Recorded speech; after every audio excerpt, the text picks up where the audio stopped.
Inilah Injil suci menurut Matius.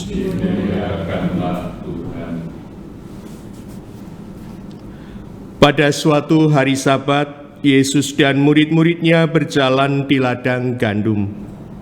Karena lapar, murid-muridnya memetik bulir gandum dan memakannya. Melihat itu berkatalah orang-orang Farisi kepada Yesus, "Lihatlah, murid-muridmu berbuat sesuatu yang tidak diperbolehkan pada hari Sabat." Tetapi Yesus menjawab, "Tidakkah kalian baca apa yang dilakukan Daud ketika ia dan para pengikutnya lapar? Ia masuk ke dalam bait Allah, dan mereka semua makan roti sajian yang tidak boleh dimakan kecuali oleh imam-imam. Atau tidakkah kalian baca dalam kitab Taurat bahwa pada hari-hari Sabat imam-imam melanggar hukum Sabat di dalam bait Allah namun tidak bersalah? Aku berkata kepadamu, di sini ada yang melebihi bait Allah. Seandainya kalian memahami maksud sabda ini, yang ku kehendaki ialah belas kasihan dan bukan persembahan, tentu kalian tidak akan menghukum orang yang tidak bersalah. Sebab Anak Manusia adalah Tuhan atas hari Sabat." Demikianlah sabda Tuhan. Terpujilah Kristus.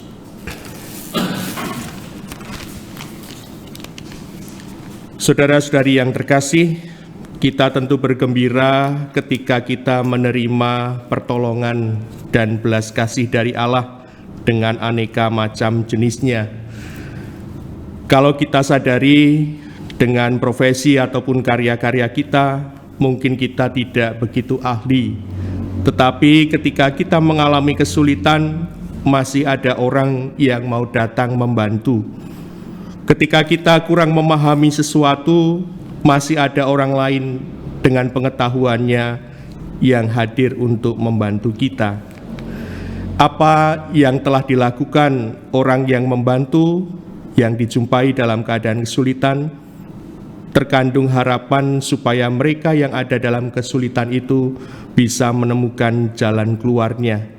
Artinya bahwa belas kasih dan pertolongan itu bisa membebaskan, bisa memberikan energi baru dan positif, tanda bahwa ia dikasihi oleh Allah dalam hidupnya.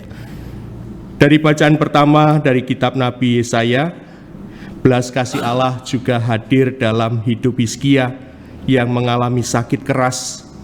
Kemudian ia berdoa kepada Allah dan akhirnya mengalami kesembuhan.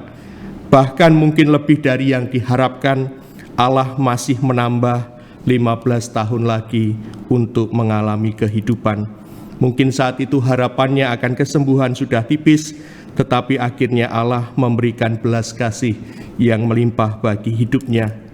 Injil pun juga menampilkan hal yang sama, agar belas kasih dijunjung setinggi-tingginya sebagai dasar hukum. Hal-hal yang sifatnya manusiawi, kebutuhan dasar manusiawi untuk keselamatan seharusnya juga lebih unggul dari sekadar hukum yang sifatnya mengekang manusia. Belas kasih berarti memiliki hati dan juga memberi hati bagi siapapun yang membutuhkan bantuan dan pertolongan. Saudara-saudariku yang terkasih, pengorbanan yang berkenan di hati Tuhan bukanlah sesuatu yang disucikan tetapi jauh dari kenyataan, melainkan membiarkan hati yang disucikan seiring sejalan untuk melayani sesama, membantu mereka keluar dari kesulitan-kesulitan yang dialami. Dalam hal ini, hukum selayaknya dijalankan bersama dengan usaha kita yang diundang untuk melayani kehidupan manusia. Dari sini kita juga bisa belajar bagaimana cara Allah mengedukasi manusia untuk sungguh bisa memahami dan menghidupi belas kasih dalam dirinya. Belas kasih tidak jauh dari kehidupan kita. Belas kasih juga bukan sesuatu yang asing dan tidak kita kenali. Dan belas kasih selalu hadir menggerakkan hati kita untuk senantiasa bisa saling membantu. Maka marilah saudari dan saudara sekalian yang terkasih, kita mohon rahmat Tuhan agar kita dimampukan untuk dapat melihat belas kasih bukan pertama-tama sebagai hak kita, hak yang harus kita dapatkan, tetapi sebagai anugerah yang di dalamnya mengandung tugas perutusan bagi kita untuk dapat saling melegakan satu sama lain dalam kebersamaan peziarahan hidup kita.